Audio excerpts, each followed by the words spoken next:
So I'm going to test out two things. One, how this does at washing a car, this portable pressure washer. But I'm going to be testing it out using this car wash soap here. This is by GELEAN, G-E-L-E-A-N. I have tested 3 or 4 of the other products, been very happy with them. So I'm sure there'll be no difference. Now these guys were nice enough to send this out to me so I could do this test. As well as the company that has the pressure wash here also sent this out to me as well. So I'm going to set this up with this soap in it and see how it does on the car. As far as this here, we have this soap container. I'm going to get rid of the soap that's in here before you put this in without making a mess.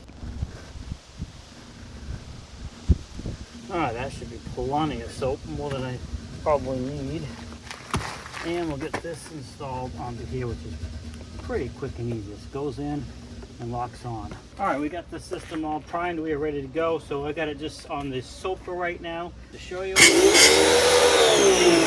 You can hear that kicks in right away, and this stuff really foams up nicely.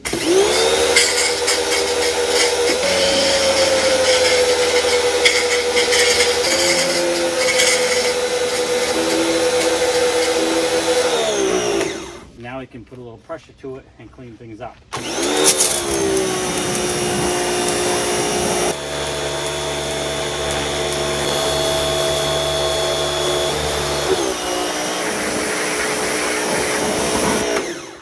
Now the soap, I really like the way this soap lathered up, and it really looked like it took a lot of the bugs and stuff off that were on the front stuff there, so pretty happy with that as well. So these guys, like I said, were nice enough to send this out to me, and hopefully this short video helps you out and you can determine whether or not it's right for you. But I give it 2 thumbs up. It's American, it's made all in the USA, and they have a bunch of other great products as well that I highly recommend.